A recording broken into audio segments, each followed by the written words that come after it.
Okay, see you. Let's start with Heisenberg's uncertainty principle.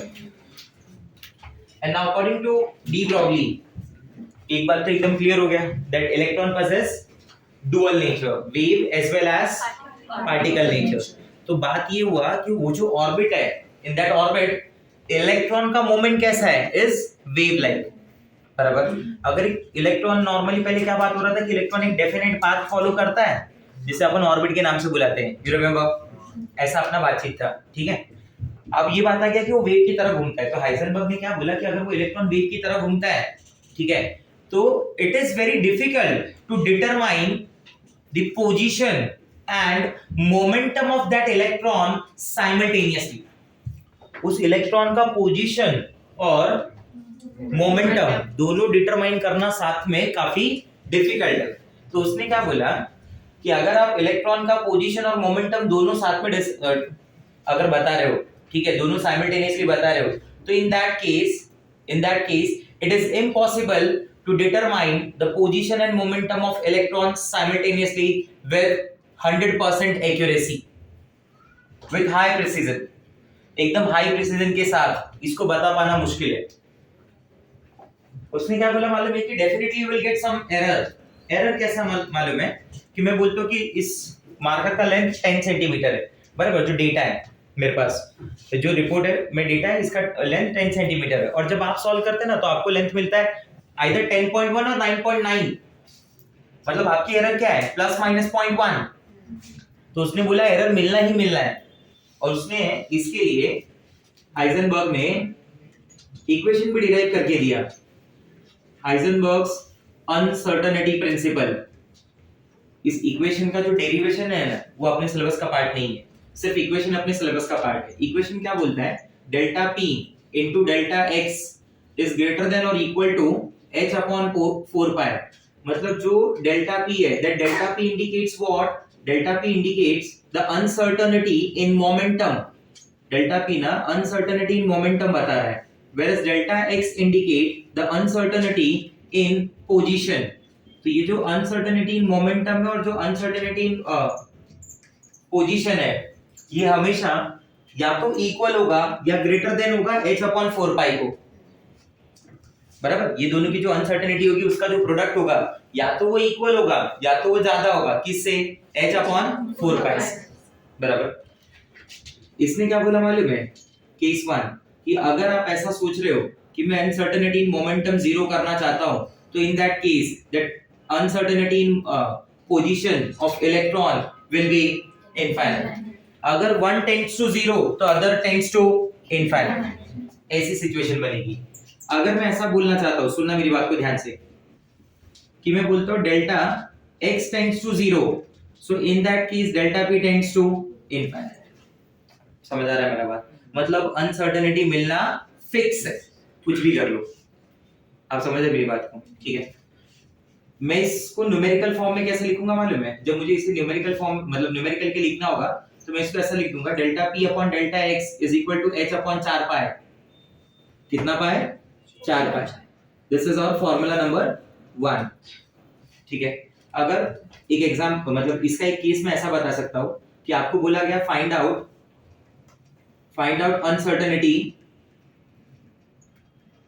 uncertainty in momentum.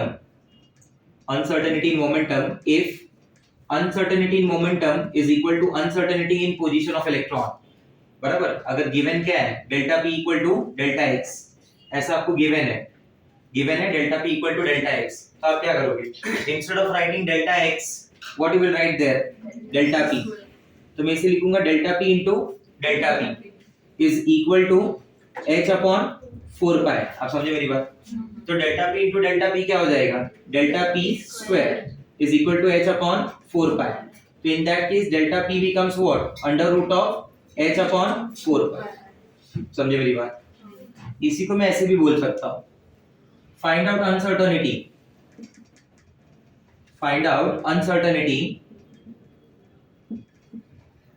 in position if given is delta P equal to delta x, सारा procedure same होगा, last का answer आ जाएगा delta x is equal to H upon 4 pi. You got my point? बराबर, जिस form में पूछे उस फॉर्म में आंसर दे देना। वी नो वेरी वेल, मुझे पता है आपका पता नहीं, mass into delta P is equal to m into delta v. Mass of electron में अनसर्टेनिटी नहीं है, mass of electron is a fix value ना, 9.1 into 10 raised to minus 31 kg if you remember। तो अगर मैं बोलता हूँ delta P equal to m into delta v, तो जो फॉर्मूला नंबर 1 का फॉर्म है ना, ये कुछ इस तरीके से रेडी हो जाएगा, m into delta v into delta x, क्या बोलते हो, सही है, is equal to H upon 4 pi. बोलो हाँ या ना? ठीक है, this is your formula number 2। Formula number 2 को कभी यूज करना जब वो वेलोसिटी की बात करने लगे, मास की बात करने लगे, तब formula number 2।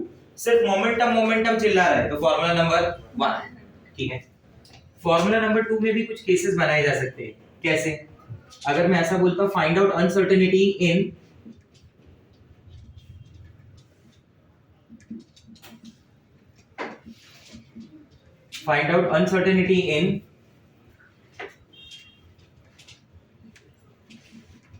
velocity if uncertainty in velocity is equal to uncertainty in position। मैं यहाँ पे सिंबॉलिक नोटेशन में लिख के दे रहा हूँ, जब क्वेश्चन पूछेगा ना तो आपको वो पूरा फॉर्म में लिख के देगा कि uncertainty in velocity is equal to the uncertainty in position of electron, ऐसा। तो यहाँ पे मेरा फॉर्म क्या बन जाएगा बोलो, मेरे पास है m into delta v into delta x। if delta v is equal to delta x, तो डेल्टा x की जगह पे क्या लिखूंगा मैं, delta v is equal to h upon 4 pi. तो मैं इसको ऐसा लिखूंगा m into delta v square is equal to h upon 4 pi. Delta v square is equal to h upon 4 pi into m। आप समझ रहे मेरी बात को?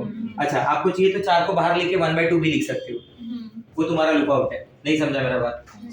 1/2 ये लो, बाहर लेके क्या लिख दो, 1/2। डेल्टा v क्या हो जाएगा, h upon pi into m, ये क्या आ गया 1/2। समझ में आ रहा है दोनों में फर्क क्या है? उधर m आ गया, अरे हाँ या ना? हाँ। दूसरा ऐसा है, दूसरे वाले को मैं यहाँ पे बता देता हूँ, देखो, find out uncertainty in momentum, find out uncertainty in momentum, या फिर ऐसे लिखता हूं इसको, find out uncertainty in velocity if delta P is equal to delta x. इस बार जो गिवन है वो अलग है, पहले के कंपेयर में गिवन अलग दे दिया, delta P equal to delta X दे दिया। तो मैं क्या बोलूंगा, delta P into delta x is equal to H upon 4 pi. बोलो हाँ या ना? Delta P into delta P is equal to H upon 4 pi, agree? तो ये हो गया delta P square. Instead of writing that can I write mass square into delta P square is equal to h upon 4 pi. Mass को तिकड़े भेजो, बराबर। What you will get, delta v is equal to under root 4 pi m square, नीचे क्या आ जाएगा 4 pi m square, 4 और m square बाहर बुला लो, 1 अपॉन 2m, बराबर 1 अपॉन 2m। क्या बचा, h अपॉन पाई, ये भी बन जाएगा। आ रहा है समझ में? इसी से हम लोग एक बात और डिसाइड कर सकते हैं, डेल्टा v यहाँ पे, that mass of electron, that mass of that velocity of electron, कि अगर मैं ऐसा बोलता हूं, मान लो कि न्यूक्लियस के अंदर इलेक्ट्रॉन है, ये पॉसिबल नहीं होता कभी न्यूक्लियस के अंदर इलेक्ट्रॉन। इसका रीजन क्या है मालूम है, कि अगर न्यूक्लियस के अंदर इलेक्ट्रॉन को होना होगा, बराबर, तो उसके लिए जो उसकी वेलोसिटी है, उसकी velocity should be greater than the velocity of light, then the speed of light. जो होना उसके लिए पॉसिबल नहीं। समझा मेरा बात? तो हाइजेनबर्ग्स अनसर्टेनिटी प्रिंसिपल इस बात को भी समझाता था कि न्यूक्लियस के अंदर इलेक्ट्रॉन नहीं होगा। अगर कोई ऐसा सोचता हो कि न्यूक्लियस के अंदर इलेक्ट्रॉन है क्या, तो उसका आंसर है नो, न्यूक्लियस के अंदर इलेक्ट्रॉन नहीं है। समझ में आया ये बात? ठीक है। So after this we are starting with the concept of orbital.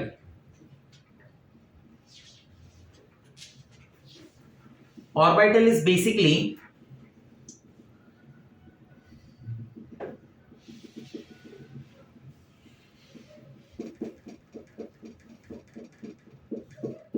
इधर आपको एक जगह ऐसा दिख रहा है ना जहां पे बहुत मैक्सिमम डॉट दिख रहे हैं ना, एक जगह मिनिमम डॉट दिख रहे हैं। मैं क्या बोलता हूँ कि जो मैक्सिमम डॉट वाला पॉइंट है बराबर, it indicates that maximum dot represents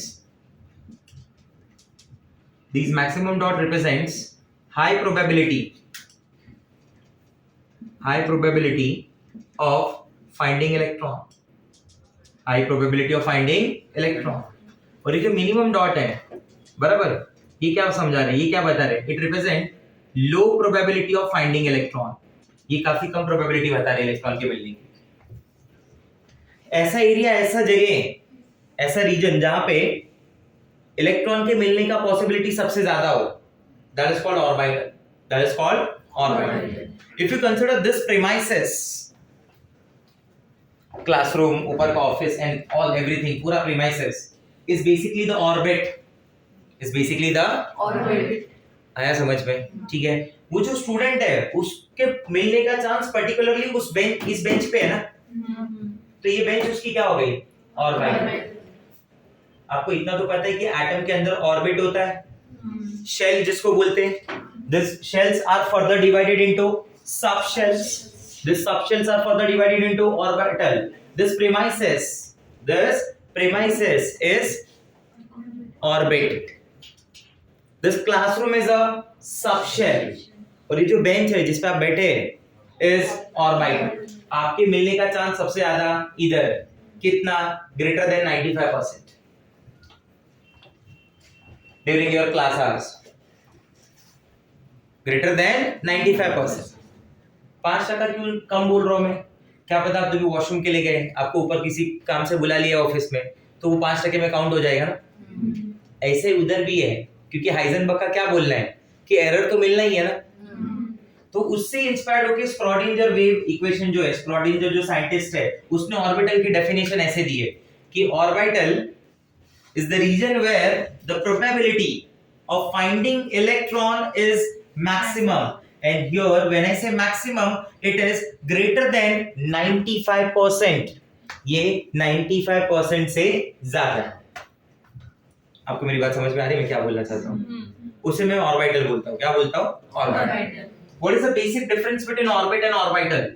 ये दो क्या है, ये दोनों कैसे अलग है? तो देखिए दोनों ऐसे अलग हैं। ऑर्बिट ना एक सर्कुलर पाथ है, ये न्यूक्लियस हो गया ना, न्यूक्लियस के आसपास एक सर्कुलर पाथ है बराबर, that circular path is called orbit. और ये जहां पे इलेक्ट्रॉन के मिलने की प्रोबेबिलिटी सबसे ज्यादा है वो होता है ऑर्बिट बराबर। एक ऑर्बिट के अंदर मैक्सिमम नंबर ऑफ इलेक्ट्रॉन जो होता है वो दिया जाता है एक फॉर्मूले से 2n²। कौन से फॉर्मूले से? 2n² बराबर। एक ऑर्बिट के अंदर जो मैक्सिमम नंबर ऑफ ऑर्बिटल मिलने का पॉसिबिलिटी है वो फॉर्मूला दिया जाता है n²। क्या फॉर्मूला देता है? n²। मैथमेटिकली फिर आप क्या समझोगे, अगर मैक्सिमम नंबर ऑफ इलेक्ट्रॉन किसी के पास 2n² है और maximum number of orbital n² है, इसका मतलब हर एक ऑर्बिटल के पास 2 इलेक्ट्रॉन है। अरे वही निकलेगा, देखो इक्वेशन, तो हर एक ऑर्बिटल के पास 2 इलेक्ट्रॉन है, इसका मतलब each orbital accommodate maximum how many electrons? 2 electrons। हम लोग बोलते हैं कि these orbits are circular in shape, orbitals have different shape, जो मैं आपको थोड़ी देर में बताते जाऊंगा, दिखाते जाऊंगा, समझाते जाऊंगा, have different shape। ऑर्बिट को हम लोग बोलते हैं these are non directional in nature, ये थोड़ी देर में वर्ड समझ जाएगा। और ऑर्बिटल जो होते हैं ना उनको हम लोग बोलते हैं these are directional in nature except one orbital, जिसको मैं बोलता हूं s ऑर्बिटल। क्या नाम देता हूं मैं? s orbital. पहला समझ लेते हैं हम लोग टाइप्स ऑफ ऑर्बिटल के बारे में। Types of orbital, there are 4 types of orbital, here we have s orbital, p orbital, d orbital, f orbital. The first one is s orbital. s orbital के अंदर और कोई ऐसा मतलब उसके जैसा टाइप नहीं है, तो हम लोग बोलते हैं it is of only one type.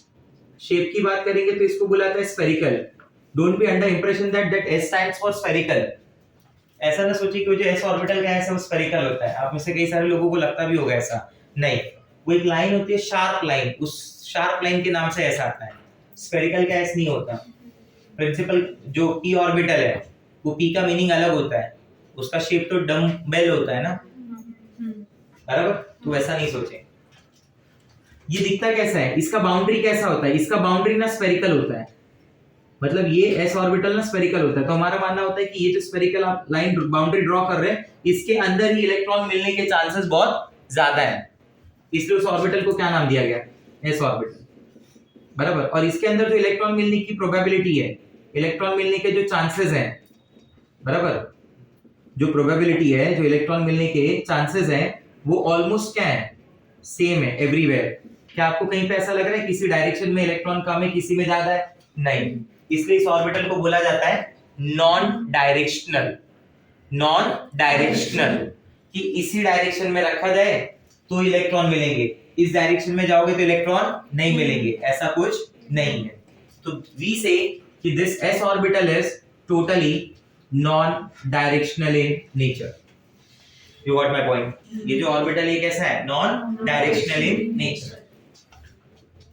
And there is no nodal plane also. Sir what is that nodal plane? Nodal plane basically उसे बोला जाता है जहां पे probability of finding electron is zero. Don't you think ये जो passage है मेरा, here the probability of finding electron is zero. कितना भी एडमिशन हो इधर थोड़ी ना बिठाएंगे, तो ये क्या हो गया, नोडल प्लेन। ऐसा कोई नोडल प्लेन एस के पास होता नहीं, ठीक है। सेकेंड ऑर्बिटल जो होती है ना अपने पास, उसको p ऑर्बिटल बोलते हैं। क्या बोलते हैं? p orbital.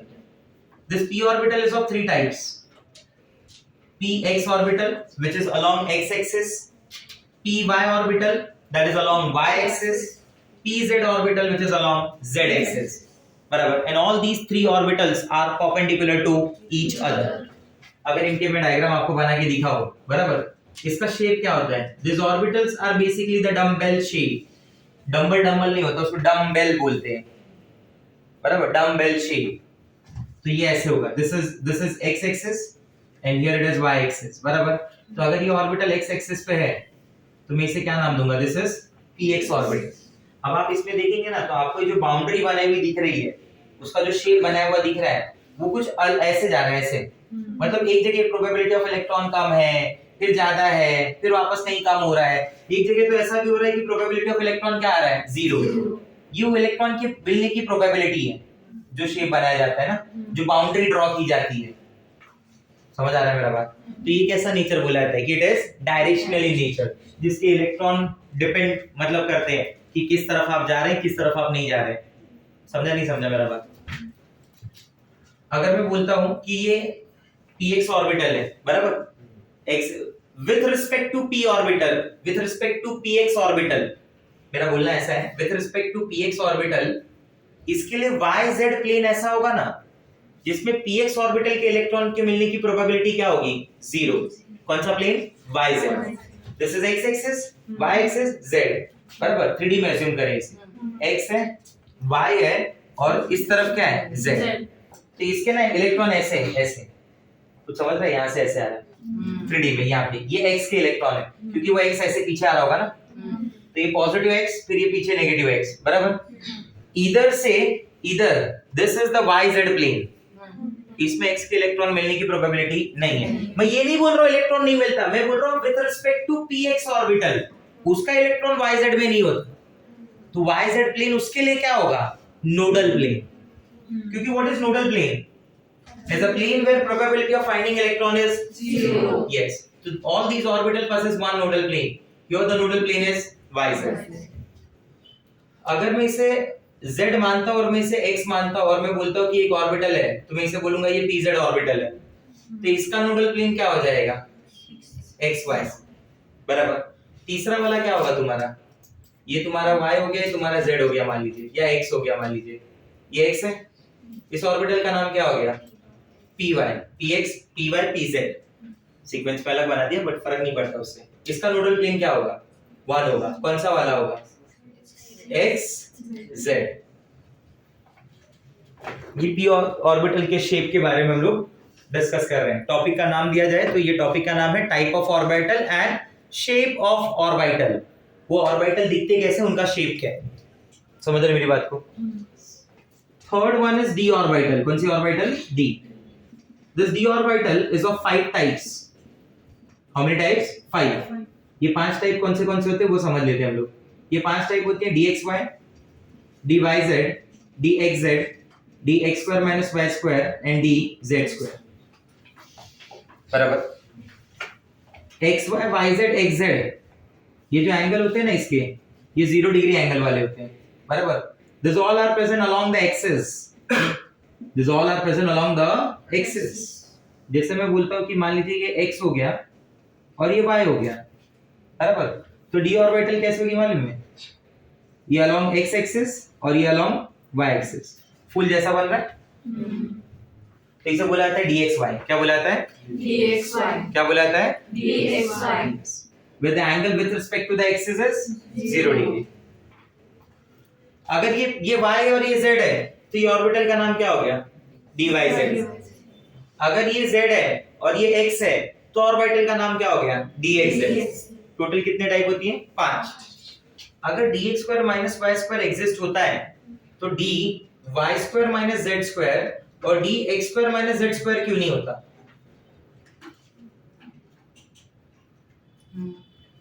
अगर ये होता है तो ये क्यों नहीं होता? ये इसलिए नहीं होता क्योंकि यही दोनों मर्ज होके dz स्क्वायर बनाता है।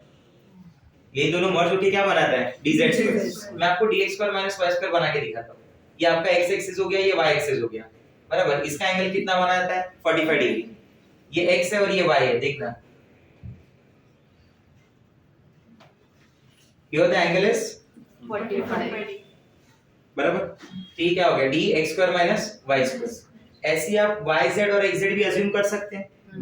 बराबर। अब होता क्या है कि yz और xz जब होते हैं तो उसमें जो y और x वाले हैं वो ना मर्ज हो जाते हैं। मर्ज होके सेंटर पे आते हैं। मर्ज होके किधर आते हैं? सेंटर। और मर्ज होके सेंटर पे जब वो आते हैं ना तो कुछ ऐसे हो जाते, दिखने लगते हैं सामने से। ये आप सामने से देख रहे हो। This is kept horizontally before you. ऐसा रखा गया। ये वाला पार्ट, ये जो दिख रहा है ना, उसका एक ही पार्ट दिख रहा होगा ना तुमको। मतलब वो पूरा जो ऑर्बिटल है वो वर्टिकल है, बट ये जो तुम्हें दिख रहा है अभी उसको तुम ऐसे देख रहे हो, ऐसे तो तुम्हें उसका ये पार्ट दिखाई दे रहा है। जैसे रिंग रखी हो तुम्हारे सामने, बराबर, तो रिंग का एक हिस्सा दिख रहा होगा तुमको एक तरफ का, और बाकी लोग किधर आ रहे हैं? ऊपर नीचे। बाकी किधर आ रहा है? ऊपर नीचे। तो जो ओ शेप नहीं दिख रहा है बीच में, जो बोलते फिंगर के अंदर रिंग, फिंगर के अंदर रिंग, तो जो ओ शेप दिख रहा है, वो जो रिंग जैसा बना है, वो किसको कंबाइन होके बना है? वो कंबाइन होके बना है dx square minus y sorry dy square minus z square और dx square minus z square में इन दोनों को कंबाइन होके बना है। z स्क्वायर के एक्सिस का लोब वैसे का वैसा ही रह जाता है। x स्क्वायर और y स्क्वायर के जो लोब होते हैं वो मर्ज हो जाते हैं और मर्ज होके ऐसे बन जाते हैं। इसमें ना 2 नोडल प्लेन होते हैं। कितने? 2। ये वाले में, और इन सब में भी 2 नोडल प्लेन होते हैं। कितने? 2। जैसे आप xy बोलेंगे ना तो उसका नोडल प्लेन क्या हुआ मालूम है? yz and xz। समझा? वो 2 अलग वाले। इसके 2 नोडल प्लेन क्या हुए? xy xz। इसके नोडल प्लेन क्या हुए? xy yz। ये दोनों। तो इसके 2 नोडल प्लेन कौन से हुए? dy square minus z square and dx square minus z square. इस वाले में ना एक भी नोडल प्लेन नहीं होता, ये इसका खास बात होता है। इसका नोडल प्लेन क्या होता है? 0। आप समझ रहे मेरी बात? क्या बात है? हां, ज्यादा ठीक। Here in this case the angle is 45 degree. इसका शेप थोड़ा ऐसा बनेगा ना, ये अपना क्या हो जाएगा? ये वाला डायग्राम वापस बना दे रहा हूं, ध्यान से देखना। मर्ज समझा कैसे हुआ? ठीक है।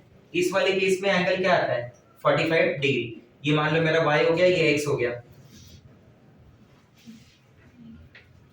Here the angle is 45 degree. This is your wedge one, dxy. What about the nodal planes? yz and xz. ऐसे yz बनेगा, उसका नोडल प्लेन कौन होगा? xy and xz। बराबर। ऐसे ही कौन बनेगा? xz, उसका नोडल प्लेन कौन होगा? xy and yz। कुछ समझ में आ रहा है? ऐसे इसका देखो, ये x और y, ये y एक्सिस, ये x एक्सिस, बराबर, ये 0 डिग्री पे आ गया, बराबर। ये 0 डिग्री वाला क्या हो गया, x square minus y square.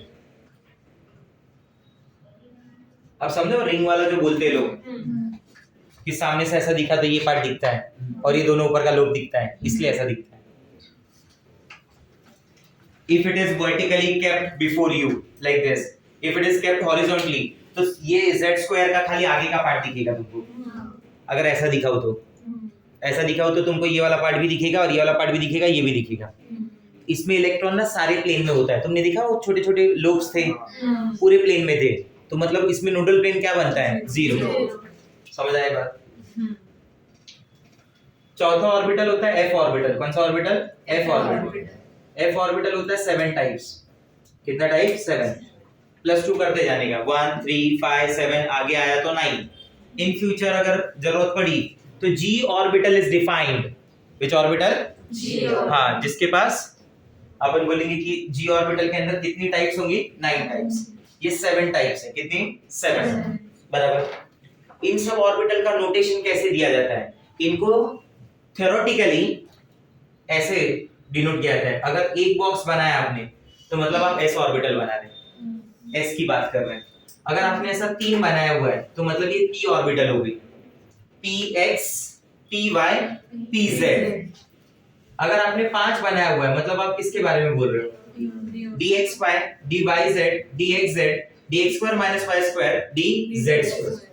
अगर आपने 7 बनाया हुआ है, कितना, 7, तो आप f के बारे में बोल रहे हो। किसके बारे में, f के बारे में। तो ये आपका s हो गया, ये p हो गया, ये d हो गया और ये f हो गया। क्लियर, ठीक है। फोटो लेंगे फटाफट। देखो, next part is quantum number. Now basically what is quantum number, किसको क्वांटम नंबर बोलते हैं, is a set of numbers, is a set of 4 numbers which describes the exact location of any electron। बराबर। जैसे मैं एक student के बारे में बात करता हूँ, ठीक है, मुझे उस स्टूडेंट का स्कूल पता है कि स्टूडेंट कौन से स्कूल को बिलोंग करता है, ठीक है। क्या मैं स्टूडेंट को ढूंढ सकता हूँ, नहीं। स्कूल में तो कई सारे बच्चे रहेंगे ना, डिफिकल्ट है, ठीक है। आपको मैंने स्कूल के साथ साथ ये भी बता दिया कि ही और she belongs to 10th standard. अब क्या बोलते हो, नहीं, अभी भी लफड़ा लग ही रहा है। 10th स्टैंडर्ड में भी तो नाना बोल के 200-300 बच्चे तो रहते, 3-4 डिवीजन रहते, कितना ढूंढेंगे, चेहरा भी नहीं पहचानते। हाँ, सिर्फ ऐसा बता दिया एक स्टूडेंट को ढूंढना है। फिर ये भी बता दिया कि बिलोंग्स टू ए डिवीजन। मतलब अभी भी डिफिकल्ट है, ए डिवीजन में 60 70 80 बिठाती है स्कूल में। हाँ या ना, चलो ठीक है। तुम्हारी फरमाइश पे बता दिया कि उसका रोल नंबर 26 है। अभी एक ही स्टूडेंट रहेगा जिसका हाथ आएगा, हाँ या ना। जैसे ये 4 बातें आपके लिए स्कूल के आईडी कार्ड पे लिखी होती थी कि अगर वो कभी गुम जाए तो आपको मिल जाए, आप गुम जाए तो उसको मिल जाए।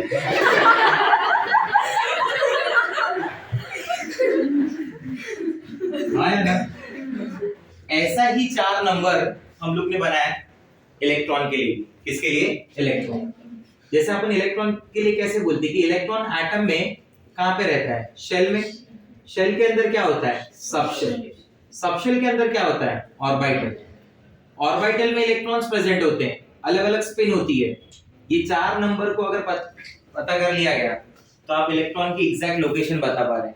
इसी इलेक्ट्रॉन की एग्जैक्ट लोकेशन को बताने के लिए जो नंबर्स का यूज किया जाता है उस नंबर्स को बोलते हैं क्वांटम नंबर्स। क्या बोलते हैं, क्वांटम नंबर। 4 टाइप के नंबर है ये। पहले को बोलते हैं प्रिंसिपल क्वांटम नंबर। क्या बोलते हैं, प्रिंसिपल क्वांटम नंबर। दूसरे को बोलते हैं मैग्नेटिक क्वांटम नंबर, सॉरी, दूसरे को बोलते हैं एजीमुथल क्वांटम नंबर, तीसरे को बोलते हैं मैग्नेटिक क्वांटम नंबर और चौथे को बोलते हैं स्पिन क्वांटम नंबर। तो यार I am starting with the first quantum number जिसका नाम है प्रिंसिपल क्वांटम नंबर। क्या नाम है, principal quantum number. This principal quantum number is represented by n. It represented by n. It was given by scientist Niels Bohr. It gives you idea about the number of shell. It gives you idea about number of shell or orbit और energy level. बराबर, उसके ये सब नाम दिया जाता है ना, ऑर्बिट बोला जाता है, शेल बोला जाता है, एनर्जी लेवल बोला जाता है. बराबर, लोग ऐसा बोलते हैं न्यूक्लियस हो गया, this is shell number 1, number 2, number 3, number 4. बराबर, वाईफाई जैसा ऐसा जो दिखता है, this is 1, this is 2, this is 3, this is 4. n is equal to 1, n is equal to 2, n is equal to 3, n is equal to 4.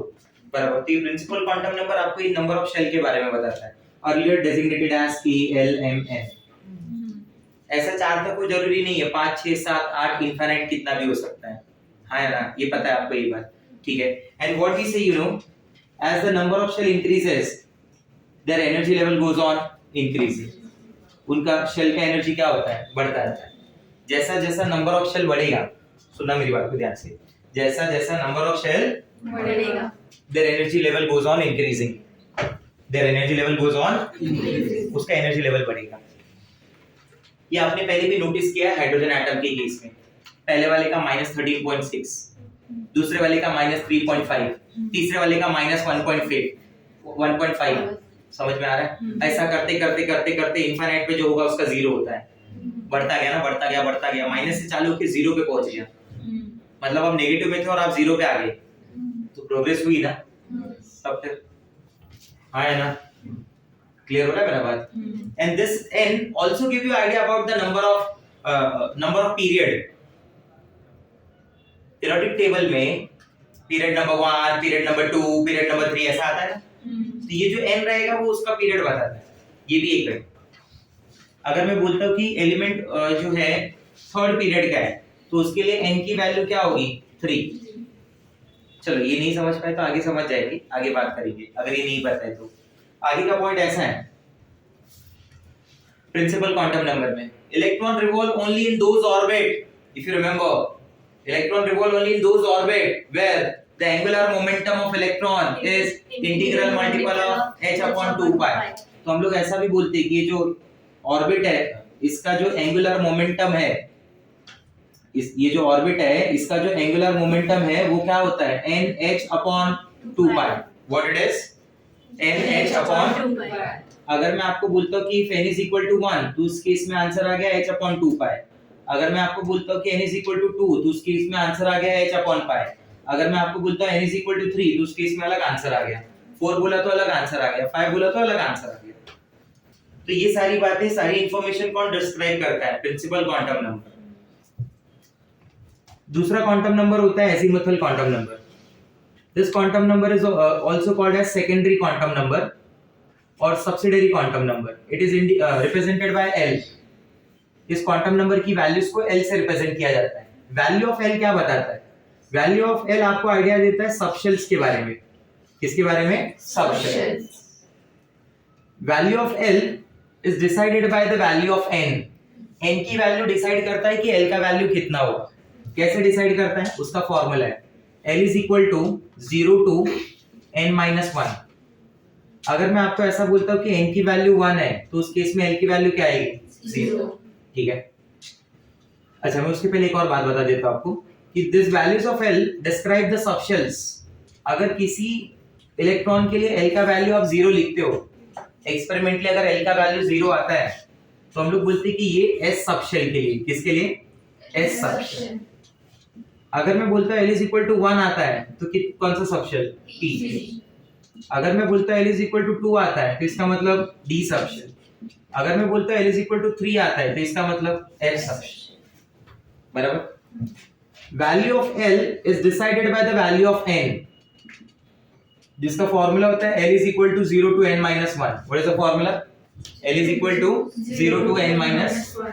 अगर मैं बोलता हूं L की वैल्यू n का वैल्यू 1 है, अगर n का वैल्यू क्या है, 1, तो उस केस में L का वैल्यू क्या आएगा, 0. कैसे, 0 to 0 दैट इज 0. अगर मैं बोलता हूं n का वैल्यू 2 है तो L का वैल्यू क्या आएगा, 0 to 2 minus 1 that is 1. 0 to 1, तो उस केस में L की वैल्यू 0 भी आएगी और L की वैल्यू 1 भी आएगी.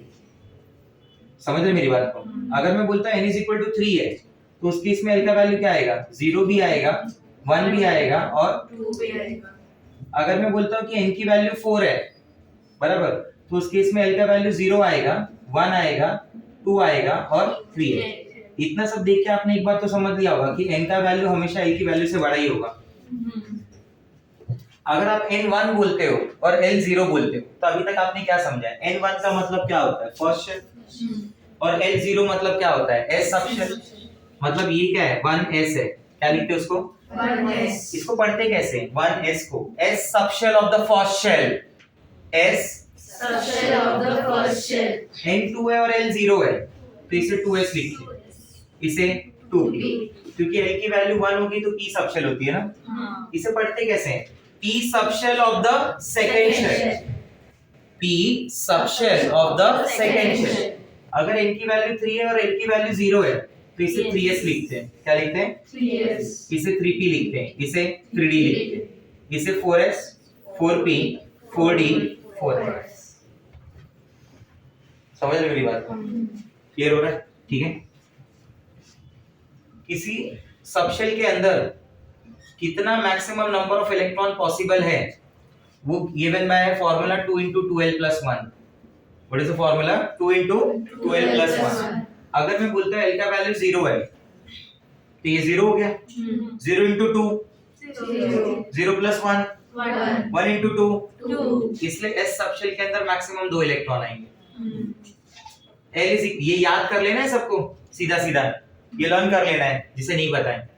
l is equal to 1, 2 into 1 2 plus 1 3 into 2, तो p सबशेल में क्या आएंगे? 6 इलेक्ट्रॉन। बोलो आया ना? जब मैं बोलता हूं l is equal to 2 है तो 2 into 2 4 plus 1 5 into 2, तो d सबशेल में 10 इलेक्ट्रॉन आएंगे। कितने आएंगे? 10। f सबशेल, f कितना होता है? 3 into 2 6 plus 1 7 into 2, ऐसा है। नहीं समझा मेरा बात? वो याद करना है। s सबशेल में मैक्सिमम कैपेसिटी कितनी? 2। p सबशेल में 6। एक सबशेल के अंदर कितनी ऑर्बिटल आ सकती है? तो maximum number of orbital is given by formula 2l plus 1। 2l plus 1, ठीक है। उस हिसाब से देखेंगे तो आपको इसके अंदर एक ऑर्बिटल दिखेगा, इसके अंदर 3 ऑर्बिटल दिखेगा बराबर। इसके अंदर कितना दिखेगा मालूम है? 5।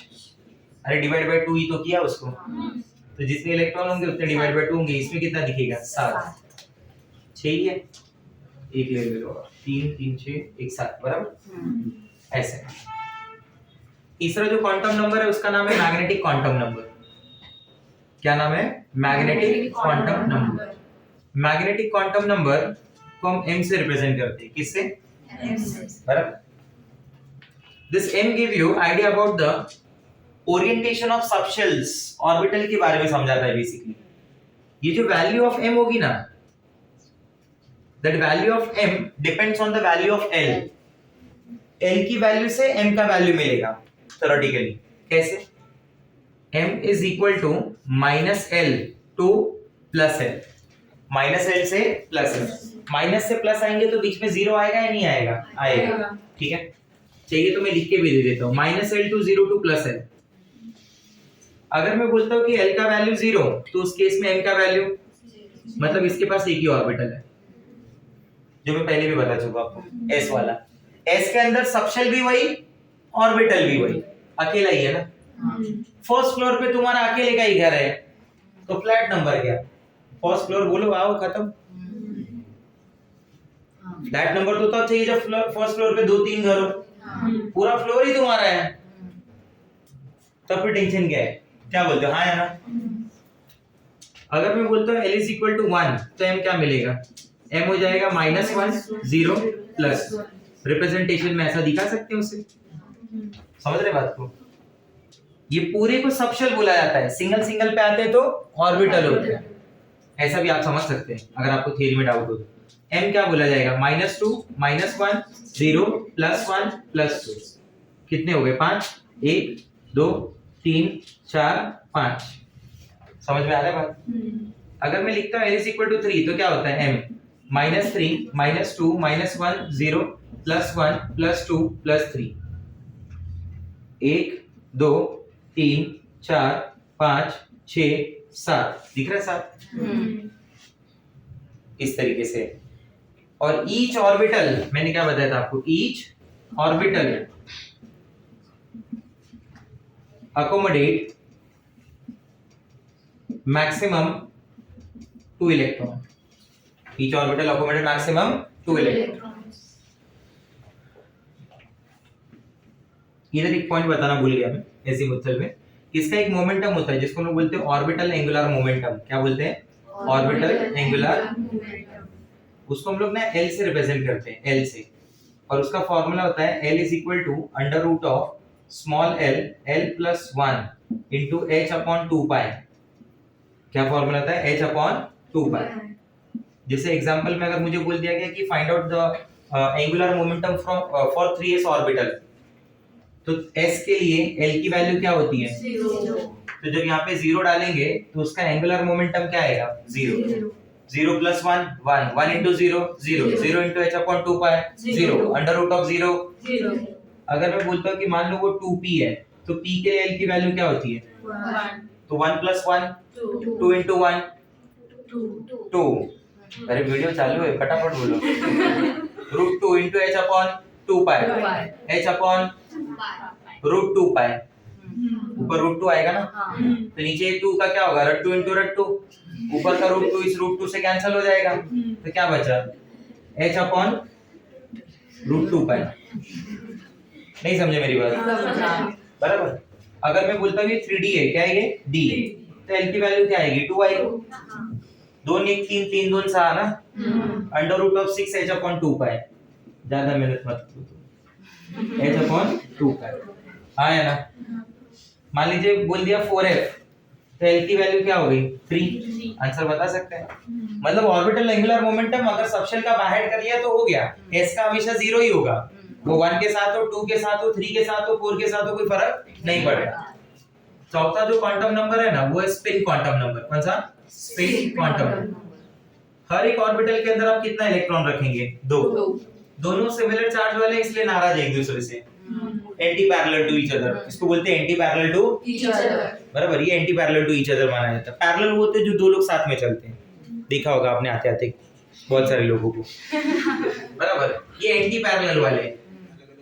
हाँ, अलग अलग नहीं चल रहे, अपोजिट चल रहे हैं। अलग अलग वर्ड अलग हो गया ना, ये अपोजिट चल रहे हैं। बराबर, मतलब कोई सामने से जा रहा है तो ऐसा देखते रहते हैं, तो वो एंटी पैरेलल होता है।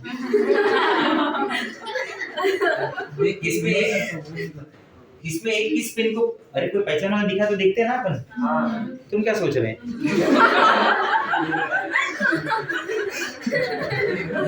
जैसा सोचना वो रहेगा तुम्हारा, वही सोचे रहेगी, और क्या।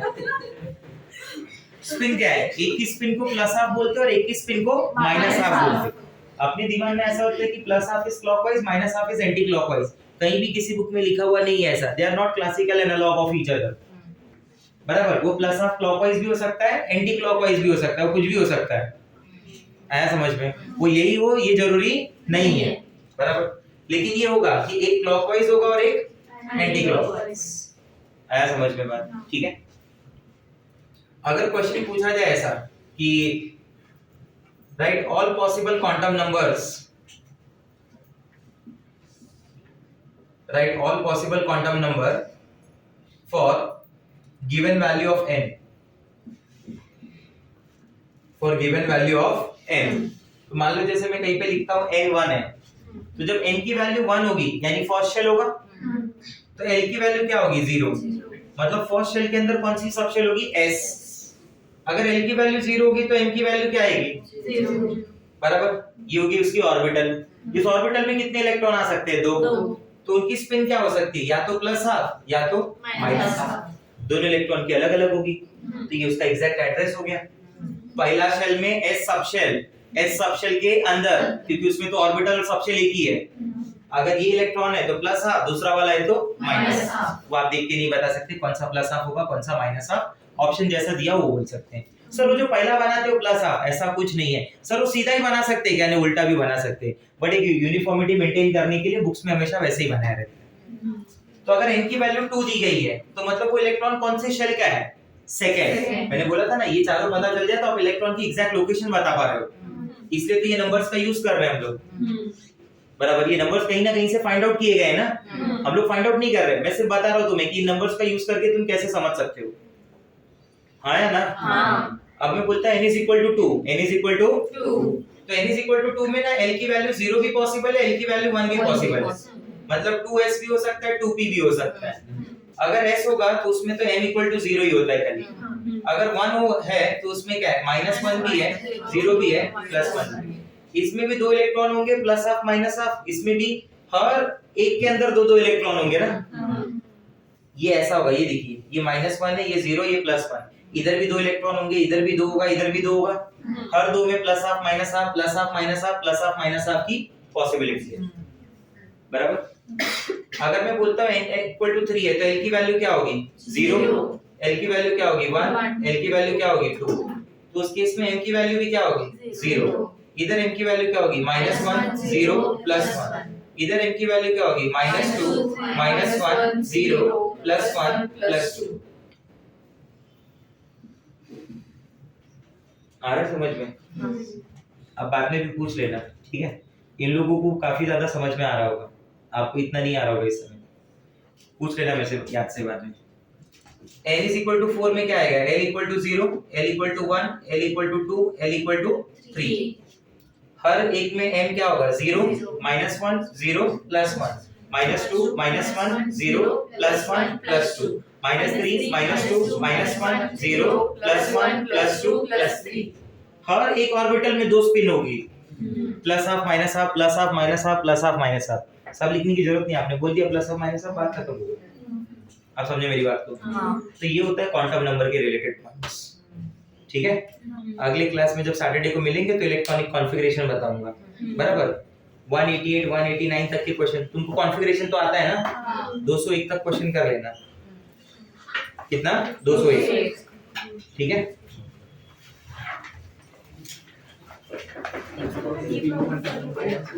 सर एग्जाम में डी प्रॉब्लम तक किया। हाँ